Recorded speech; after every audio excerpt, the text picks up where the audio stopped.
Y esta mañana continuamos con el libro de Segunda de Pedro, capítulo 1, versos del 3 al 4. Y este mensaje de esta mañana va conectado con el mensaje de la semana pasada. La semana pasada estuvimos viendo la importancia del conocimiento de Dios. El apóstol Pedro en el verso 2 dice: elegidos según la en primera de Pedro, según de Pedro dice: gracia y paz os sea multiplicada el conocimiento de Dios y de nuestro Señor Jesucristo. El apóstol Pedro, en capítulo 1, verso 2, en su salutación expresa el deseo de que la iglesia crezca en el conocimiento de Dios. Y estuvimos hablando la importancia de querer crecer, la importancia de conocer a Dios, de entender el carácter de Dios, de entender la mente de Dios, ¿verdad? De manera humana, porque no podemos conocer a Dios a su profundidad, el 100%, porque somos criaturas finitas. Él es un Dios inmenso e infinito. Pero si Él nos presentó su carácter, Él se reveló a sí mismo por medio de su palabra. Específicamente por medio de su palabra. Por lo que el apóstol Pedro en cierta manera está diciendo: iglesia, que la teología sea multiplicada en ustedes. Y hay muchos que pueden escuchar la palabra teología y se echen para atrás y digan: no, pero es que la teología eso es para algunas personas, para algunos que se dedican al estudio de la palabra de Dios, eso es para los ancianos, para los profesores, eso es para los pastores. Hermanos, como creyentes, profesantes, como cristianos, nosotros tenemos que entender la teología. Tenemos que ser teólogos, tenemos que comprender el carácter de Dios, tenemos que conocer las Escrituras. Tenemos que entender que la teología no es una palabra mala, sino una palabra buena, porque es nuestro deber como creyentes el entender a Dios, el estudiar a Dios, el leer sus Escrituras, el memorizar y el meditar en ellas. Ese es nuestro deber como creyentes, el conocer cada vez más a Dios. En esta mañana continuamos con la misma línea del conocimiento de Dios. Pero Pedro, en medio de su llamado a conocer, a presentar lo que trae conocimiento de Dios, también nos dice que el trabajo de la redención, inclusive el trabajo del conocimiento y el trabajo de la santidad, es por medio solamente del poder de Dios.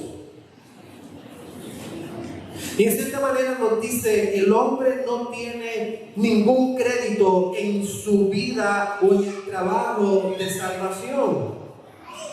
Por lo general el hombre siempre quiere crédito. Por lo general en nuestro estado caído nosotros trabajamos, queremos hacer las cosas con excelencia, queremos tener fruto y muchas veces las hacemos a la luz de los hombres para recibir algún tipo de reconocimiento, algún tipo de crédito. Y hay muchos que aún en los asuntos de Dios, en el nivel espiritual, también buscan reconocimiento. Hay grupos evangélicos que se adjudican su salvación en el sentido de decir: yo trabajé mi salvación, yo logré la perfección, yo pude comprender más las Escrituras, yo vine por mi fuerza a los pies de Cristo y puse la fe en Él. Yo me arrepentí de mis pecados y yo alcancé el perdón. Y en cierta manera, en este vocabulario lo que se busca es un tipo de reconocimiento, un tipo de crédito. Al parecer quieren que las personas digan: ay, qué bueno, qué muchacho más espiritual, o qué muchacha más espiritual, más obediente, más conocedor de las Escrituras. Estoy sorprendido. Pero los ámbitos espirituales en cuanto a la salvación, en cuanto a la santificación, en cuanto a la obediencia, en cuanto al perdón de pecado y a la vida eterna. Eso no sale de nosotros. Eso es completamente poder de Dios. Y el apóstol Pedro en esta mañana nos va a ayudar a pensar en que Dios, por medio de su poder, se ha placido en salvarnos. Vamos a ponernos de pie y leemos 2 de Pedro, capítulo 1, versos del 3 al 4. Dice así la palabra de Dios: como todas las cosas que pertenecen a la vida y a la piedad nos han sido dadas por su divino poder, mediante el conocimiento de aquel que nos llamó por su gloria y excelencia, por medio de las cuales nos ha dado preciosas y grandísimas promesas, para que por ellas llegaseis a ser participantes de la naturaleza divina, habiendo huido de la corrupción que hay en el mundo a causa de la concupiscencia. Pueden tomar asiento. He dividido este sermón en 2 puntos. El verso 3: la nueva vida y piedad vienen por el conocimiento y poder de Dios. La grandísima promesa viene por el conocimiento y poder de Dios, el verso 4. Ese es el segundo punto. La grandísima promesa viene por el conocimiento y poder de Dios.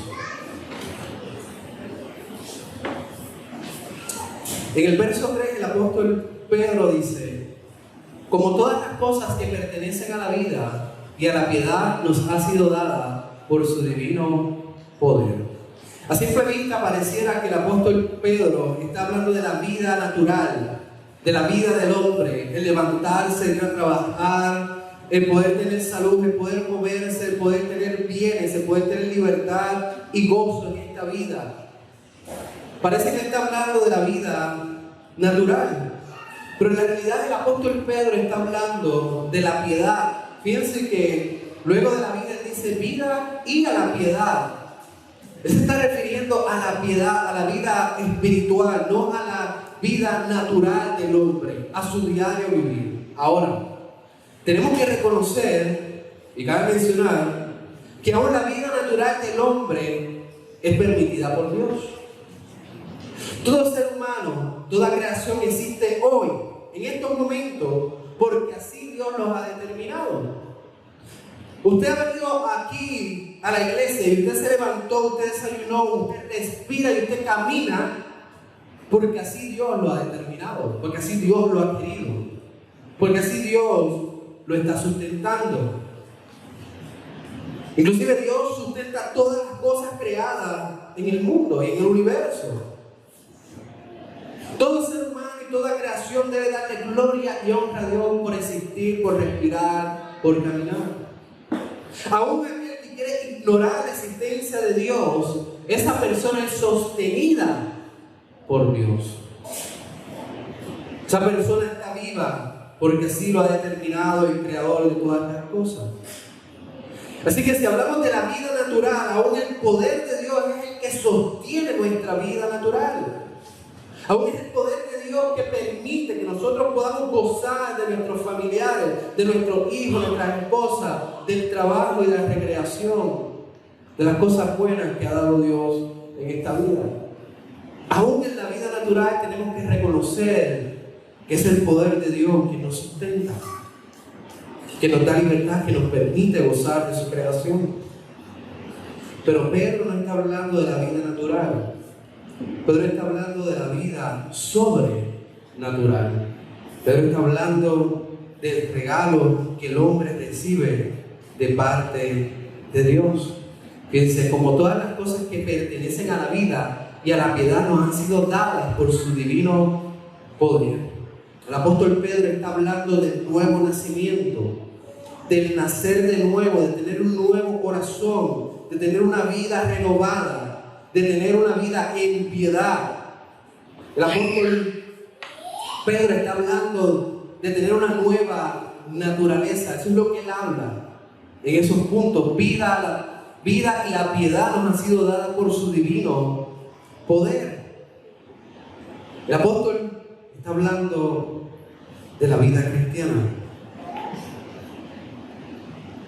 Y fíjense que esta nueva vida, este nuevo corazón, esta nueva naturaleza viene por medio de alguien.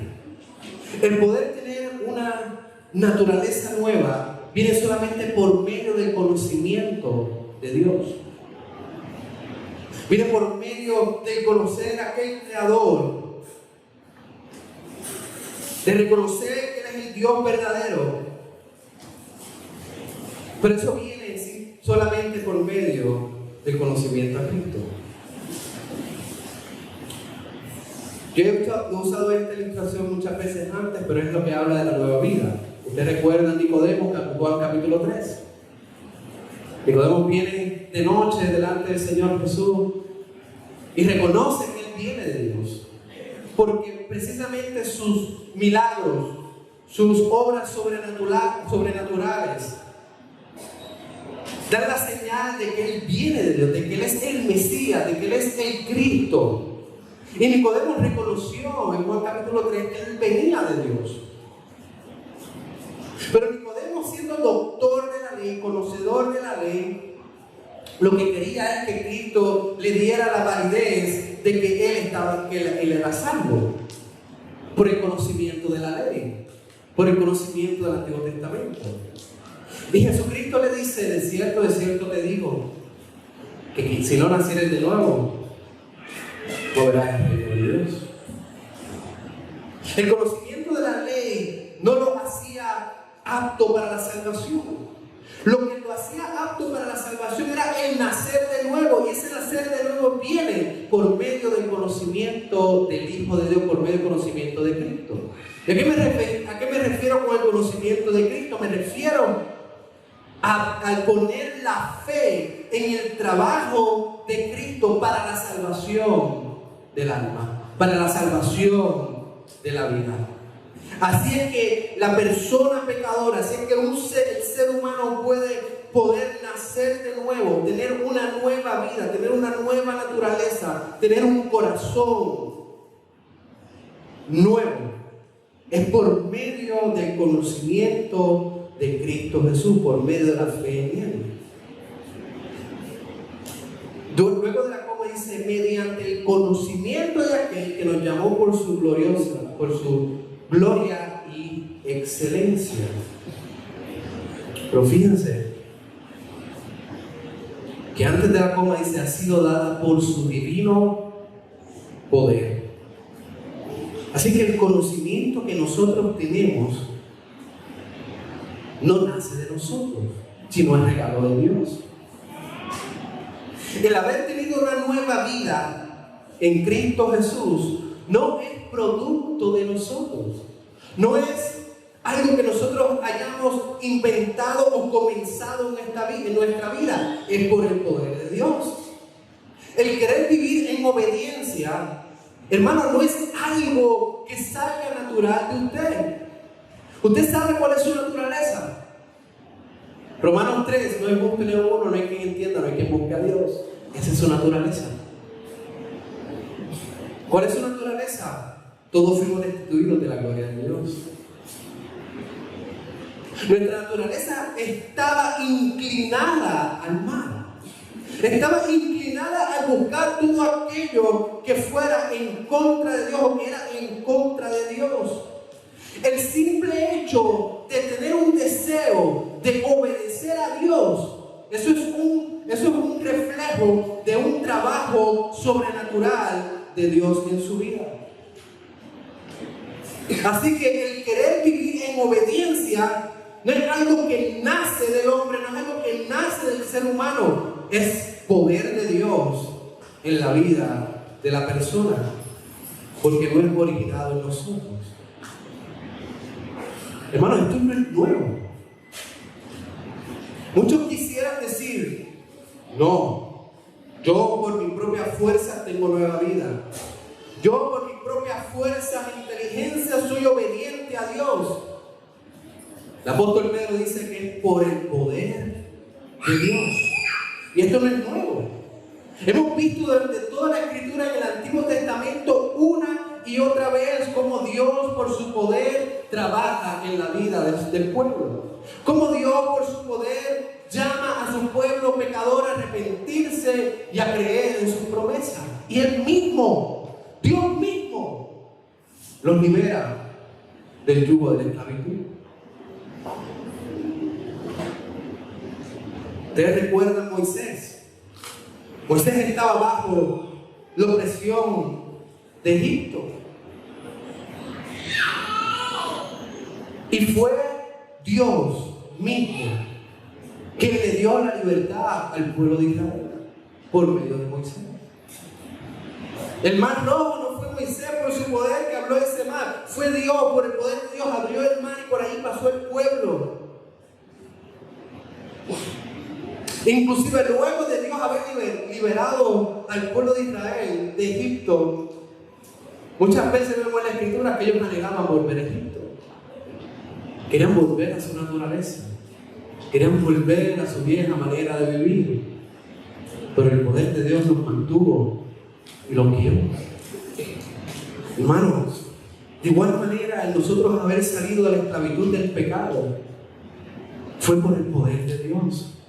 Si hoy estamos parados en salvación, si hoy estamos caminando en Cristo Jesús, si hoy existe un deseo de santidad, un deseo de estudiar la palabra de Dios, un amor por la iglesia, esto viene por el poder de Dios.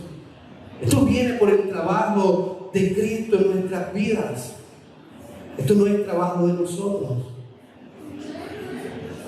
Nosotros no tenemos la capacidad de producir una vida nueva, una vida en piedad, una vida en obediencia.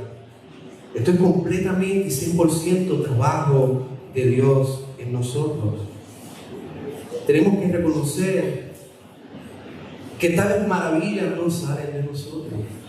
Al contrario, tenemos que venir con humildad delante de Dios y decirle: Dios mío, necesito ser más obediente, necesito más santidad, necesito más amor, necesito ser más entregado a tu causa. Venir humildemente, dependiendo de Él, presentándole a Él las cosas que necesitamos. Y Él, por medio de su poder, puede obrar esas cosas, pero tenemos que darle el crédito a Él, porque es por el poder de Él y no el de nosotros. Ahora, mediante por el conocimiento de aquel que nos llamó por su gloria y excelencia. Hermanos, Él fue el que nos llamó a nosotros. Inclusive el Señor Jesucristo se lo dice a sus apóstoles: ustedes no me escogieron a mí, yo los escogí a ustedes. En otras palabras, el Señor Jesucristo dice: ustedes no me llamaron a mí, yo los llamé a ustedes, yo los salvé a ustedes, yo los redimí a ustedes, yo los llamé a que me siguieran. Yo lo hice. Es Dios quien nos llama, es Dios quien nos da ese conocimiento por medio de su Hijo. Hace semanas había hablado de lo que es el llamado exterior, el llamado interior. Nosotros estamos sentados aquí hoy en la iglesia escuchando el llamado exterior del Evangelio. Muchos vinimos a los pies de Cristo Jesús por medio de la fe, gracias a ese llamado exterior del Evangelio. El llamado exterior es la obra de Cristo. El llamado exterior es dejarle saber a la gente que son pecadoras y que no pueden salvarse por su propia fuerza, que necesitan de un Salvador, y ese Salvador es el Señor Jesucristo.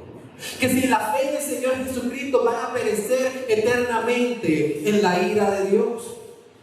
Que el único Salvador, que el único mediador, que el único que puede reconciliar la relación de un pecador y Dios es por medio de la fe en el Señor Jesucristo.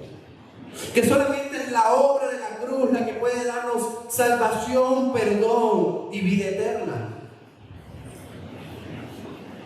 Y que Cristo murió y permaneció bajo el poder de la muerte por un periodo de 3 días, pero que hoy no está muerto, que Él está vivo y está sentado sentado a la derecha de Dios Padre, intercediendo, abogando por todos aquellos que han creído en su obra, que han puesto la fe en Él. Ese es el Evangelio. Ese es el llamado exterior. Ese es el llamado que todo creyente debe de hacerle al pecador. Y también es poder de Dios. La Biblia dice que el Evangelio es poder de Dios, ¿para qué? Para salvar. Pero también hay un llamado interior, que también es poder de Dios. Y ese llamado interior es cuando el Espíritu Santo está obrando en la vida del que escucha el Evangelio y cambia su corazón, le da convicción de pecado. Esa persona puede comprender que es pecador y que no hay esperanza en ella misma, sino solamente en Cristo Jesús. El llamado interior es la obra poderosa del Espíritu Santo haciendo un cambio sobrenatural en esa vida, cambiando ese corazón de piedra y poniéndolo de carne, como vamos a ver en Ezequiel. Ese es el llamado interior. El Señor Dios es quien hace ambos llamados. Él nos da su Evangelio para que nosotros prediquemos, para que compartamos las buenas nuevas. Pero es el poder de Dios el que transforma el corazón del pecador. Es el poder de Dios quien llama al pecador al arrepentimiento. Es el poder de Dios quien trae al pecador a los pies de la cruz. Es el poder de Dios el que salva vidas. Pero es solamente por medio del Señor Jesucristo. Juan 17:3 dice: y esta es la vida eterna, que te conozcan a ti, el único Dios verdadero, y a Jesucristo, a quien has enviado. Y habíamos leído la semana pasada Hebreos 1:2, que dice: Dios, habiendo hablado muchas veces y de muchas maneras en otros tiempos a los profetas, a los padres por los profetas, en estos postreros días nos ha hablado por el Hijo, a quien constituyó heredero de todo y por quien asimismo hizo el universo. No hay otra manera de conocer a Dios si no es a través del único camino, la única verdad, que es el Señor Jesús. No hay otra manera de conocer al Creador de todas las cosas de manera personal, sino solamente por medio de la fe en Cristo. Y esto es poder de Él también. Y el verso 4 dice: por medio de las cuales nos ha dado preciosa y grandísima promesa. Él nos llamó, Él nos salvó, Él cambió nuestra naturaleza, Él nos dio conocimiento de Él mismo para poder experimentar, para poder conocer al Trino Dios y poder ver su gloria y su excelencia. Pero también nos dio el conocimiento en Cristo Jesús de vivir una vida en obediencia. Así que la grandísima promesa viene por medio del conocimiento y el poder de Dios. ¿Cuál es esa promesa grandísima? La promesa grandísima es la venida del Mesías.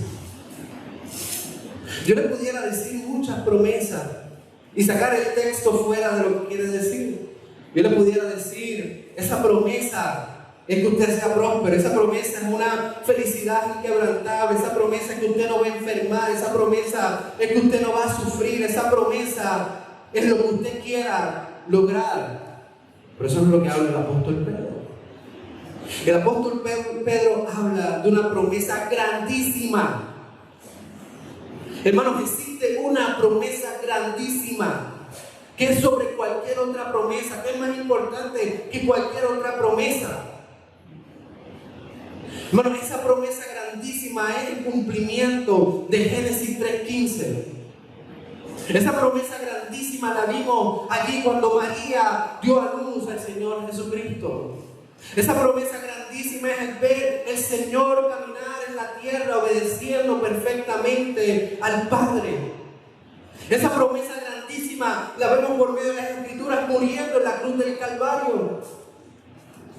Por esa promesa grandísima también la vemos el haber resucitado al tercer día.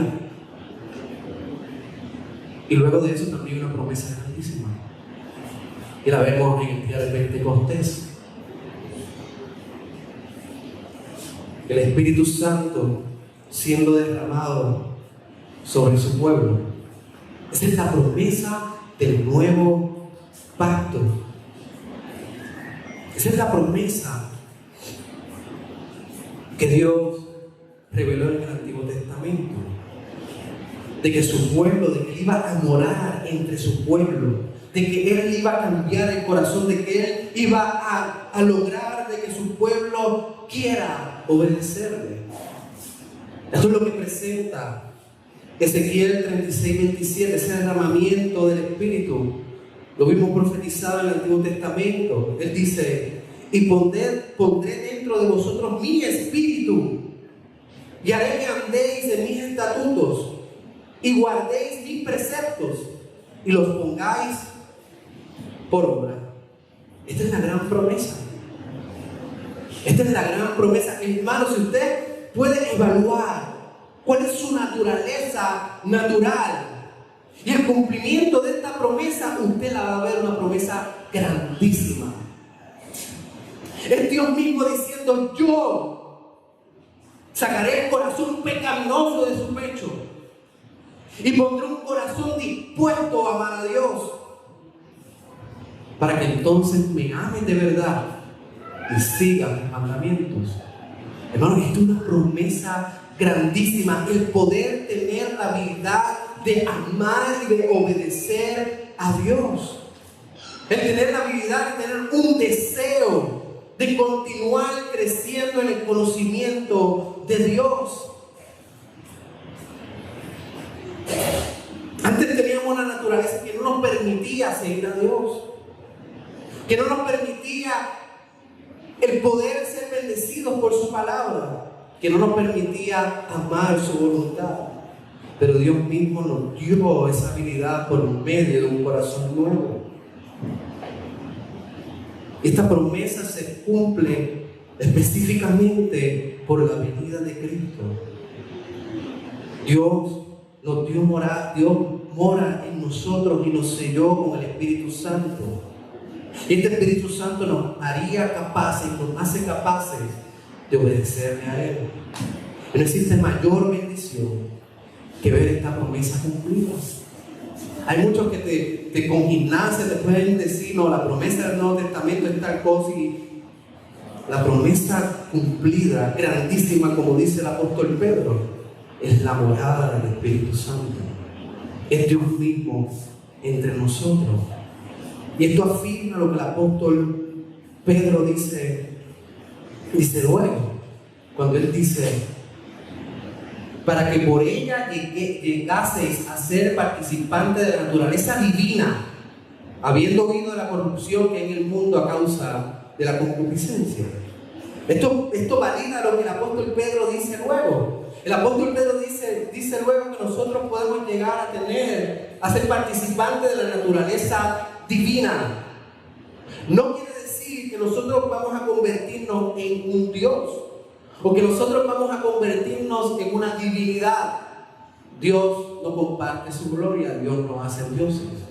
Existe solamente un Dios. Oye, Israel, un solo Dios tienes. Existe solamente un Dios,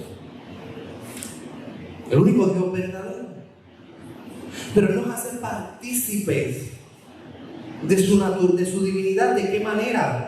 En que somos transformados. Una vez tenemos un corazón nuevo, somos transformados cada vez más, paulatinamente, continuamente, al carácter de Dios.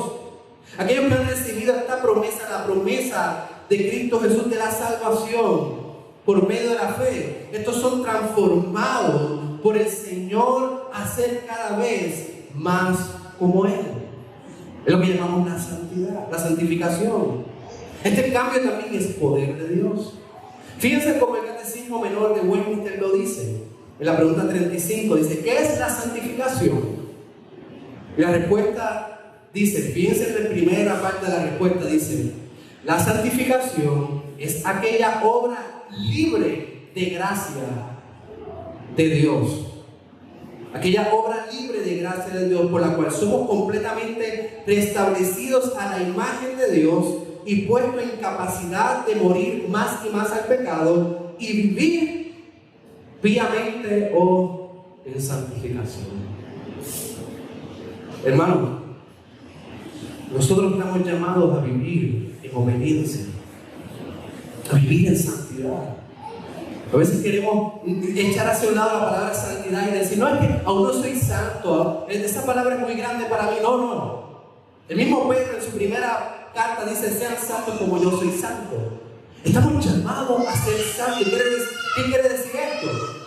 Esto quiere decir que tenemos que ser perfectos o que vamos a llegar a la perfección. No quiere decir eso. Pero lo que quiere decir es que luchemos con toda nuestra fuerza, nuestra capacidad y nuestra inteligencia en contra del pecado que aún queda en nosotros. Es anhelar con toda nuestra fuerza, capacidad y mente la santidad y ser más semejantes a Dios. Eso es ser santo. Obviamente, si es la palabra santo, es que somos separados para Dios, para vivir conforme a su voluntad. Un pueblo separado para Él, nación santa, pueblo adquirido por Dios, lo que dice Pedro. Antes de la reforma protestante, se llama el tiempo de la oscuridad, donde la gente no tenía el evangelio, donde simplemente estaban con la información del monje, del cura, lo que el Papa quisiera informar al pueblo. Y en esa oscuridad, había muchas cosas en la oscuridad. La gente no sabía cómo llevar su matrimonio. La gente no sabía realmente la voluntad de Dios. Pero hay algo también que la gente no sabía. La gente no sabía cómo vivir sus días. Y una de las cosas que ellos aprendieron en la oscuridad es que no había algún motivo para trabajar, para criar a sus hijos, para relacionarse con otros, porque no sabían. La Iglesia Católica Romana había llevado el mensaje de que lo más importante, o la vida más importante, más santa, más piadosa, se encontraba cuando un hombre iba al monasterio. Ahí estaba la vida con propósito. Cuando un hombre hacía voto de pobreza, voto de sufrimiento, voto de autosufrimiento físico, la Iglesia Católica había llevado ese mensaje de que esa es la vida con importancia, esa es la vida santa, esa es la vida con propósito. Pero luego de la reforma protestante, donde el Evangelio vino a la luz, por el poder de Dios también, entonces la gente pudo comprender que no solamente se les requiere santidad a los curas, que la vida con propósito no solamente se encuentra en el monasterio, que la vida de piedad no solamente se encuentra con un voto, o no se encuentra con un voto de pobreza, que la vida con propósito se encuentra cuando se pone la fe en el Señor Jesucristo. Que una vida santa es requerida para todo aquel que cree en el Señor Jesús. Que una vida en obediencia se requiere para aquel que dice creer en la cruz. Y la gente comenzó a vivir con propósito. Iban al trabajo y decían, yo voy a trabajar para la gloria de Dios. Estaban con su familia y decían, yo estoy criando para la gloria de Dios. Tenían actividades de comunidad y decían, yo estoy compartiendo para la gloria de Dios. Existió importancia, propósito. ¿Y qué traigo con esto? Hermanos, que ustedes están llamados a vivir en santidad, con propósito. Que todo lo que ustedes hagan, lo hagan para la gloria de Dios, como dice nuestra primera pregunta de catecismo. Que el fin principal es glorificar a Dios y gozar de Él para siempre.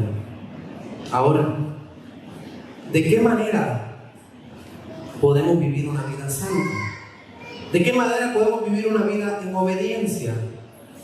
El apóstol Pedro también nos dice, para que por ella lleguéis a ser participantes de la naturaleza divina, habiendo huido de la corrupción que hay en el mundo a causa de la concupiscencia.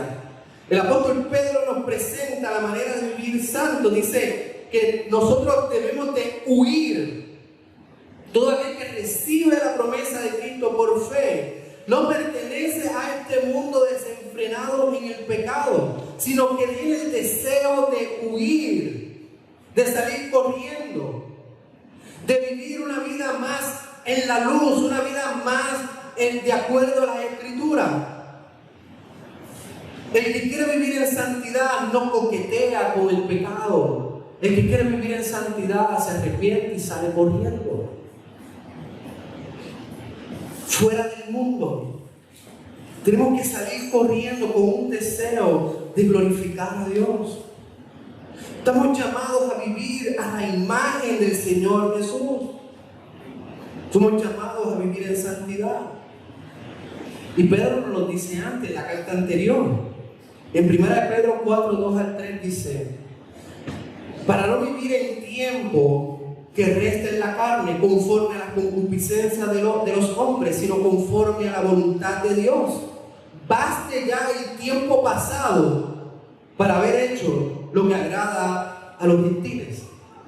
Pedro dice: ya es hora de salir corriendo. Ya es hora de obedecer a Dios. Ustedes pasaron mucho tiempo en el pecado, ya es hora de que entiendan que son pueblo adquirido por Dios. Y hermano, si usted está en Cristo Jesús, si usted está unido con Cristo y el Espíritu Santo mora en usted, usted sabe que la vida en desobediencia no es una vida que refleja el carácter de Dios. Y usted quiere salir. ¿Sabe por qué? Porque también el salir del mundo es gracias al poder de Dios. Y aquí vemos la bondad y el amor de Dios. No solamente Dios envió a su Hijo para salvarnos. No solamente Dios cumple sus promesas. No solamente Dios nos da tranquilidad de conciencia al saber que nuestros pecados han sido perdonados. No solamente Dios nos abraza y nos ama, sino que también Dios en ese amor nos da el poder de poder salir del mundo. Nos da ese cuidado que necesitamos para no amar las cosas que van en contra de Él, sino amarle a Él sobre todas las cosas. Dios en su poder nos ha sacado del mundo caído. Nos ha sacado de seguir a Satanás. Nos ha sacado de seguir nuestros propios deseos. Y por su gran amor nos ha dado lo que necesitamos para nuestra salvación. Nos ha dado el Señor Jesucristo. Nos ha dado la vida de Cristo. Hermano, Dios nos da la salida.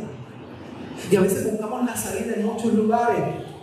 Pero la salida principal se encuentra en la persona de Cristo. Miremos a nuestro gran Salvador.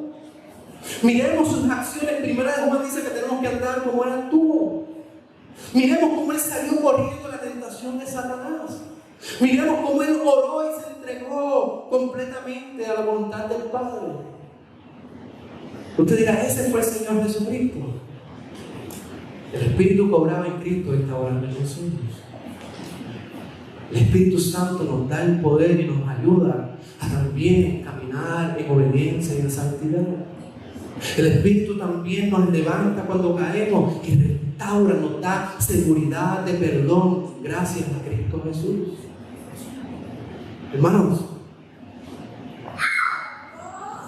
una manera de fracasar en la vida cristiana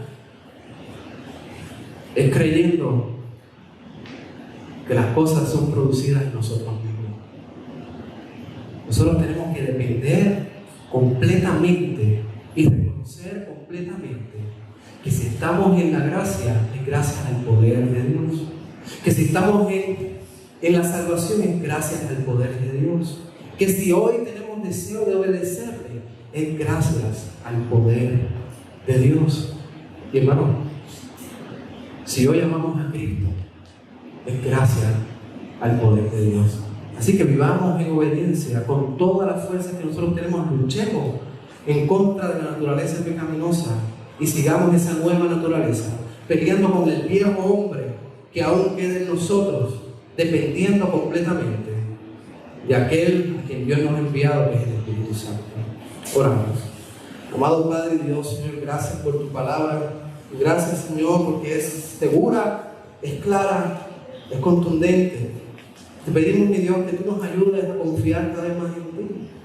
Ayúdanos a agarrarnos de tu poder, mi Dios. En nosotros no existe poder alguno de salvación. En nosotros no existe poder alguno de santidad. En nosotros no existe poder alguno de conocimiento de ti. Todo viene solamente por tu poder. Porque tu beneplacencia, Señor, has decidido que nosotros podamos conocerte, podamos ser salvos, podamos seguirte, podamos adorarte, podamos amarte. Eres tú quien obra ese aspecto sobrenatural en nuestras vidas. Y queremos vivir agradecidos de que podemos decir: Abba, Padre. Ayúdanos a vivir una vida en santidad, en ser agradecidos de que tú nos has sacado de las tinieblas a tu luz admirable. Tú nos has sacado de las cadenas del pecado a la libertad. Tú nos has sacado de la injusticia a los santos. Pero todo es por tu poder. Señor, pues ayúdanos a alabarte y glorificarte y vivir para ti. Oramos en el nombre de Jesús. Amén.